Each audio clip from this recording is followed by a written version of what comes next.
Hi అండి, welcome to my channel middle class కబుర్లు. ఈరోజు ఒక కథ. ఒకరోజు గురువుగారు శిష్యుడు ప్రయాణానికి బయలుదేరుతారు. ప్రయాణానికి మధ్యలో ఒక నది ఎదురుపడుతుంది. దాటడానికి సిద్ధమవుతున్న తరుణంలో ఒక మహిళ వచ్చి ఈ నదిని దాటడానికి సహాయం చేయమని అడుగుతుంది. అందులోని గురువుగారు మహిళను భుజాలపై ఎక్కించుకొని నదిని దాటిస్తారు. నదిని దాటించినందుకు మహిళ ధన్యవాదాలు చెప్పుకొని అక్కడి నుంచి వెళ్ళిపోతుంది.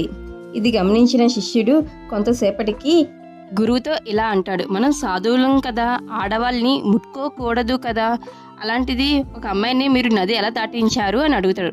దానికి గురువుగారు, నేను ఆ మహిళను ఈ నది నుండి ఆ నది ఒడ్డు వరకు మాత్రమే ఎత్తుకున్నాను, కానీ నీ ఆలోచనలో నువ్వు ఇంకా మోస్తున్నావు అని అంటారు. ఇంకా దించేసే అని అంటారు.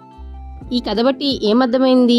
అనవసరమైన విషయాలను ఎంత తొందరగా మర్చిపోయి ముందుకు సాగగలిగితే జీవితం అంత ఆనందంగా సాఫీగా ఉంటుంది. కాలం చాలా గొప్పది. ఎంతటి గాయానైనా సరే మరిపించే శక్తి ఈ కాలానికి ఉంది. మోరల్ ఆఫ్ ది స్టోరీ: మనసు శుద్ధిగా ఉంటేనే నిజమైన శాంతి వస్తుంది. గతాన్ని వదిలేయండి. చివరికి మిగిలేది మన మనస్సు.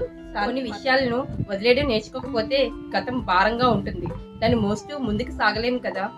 ఈ స్టోరీకి రిలేటెడ్గా ఒక పెద్దనే ఇలా అన్నారు, yesterday was history, tomorrow is mystery, today is a gift, that's why we call it present అన్నారు.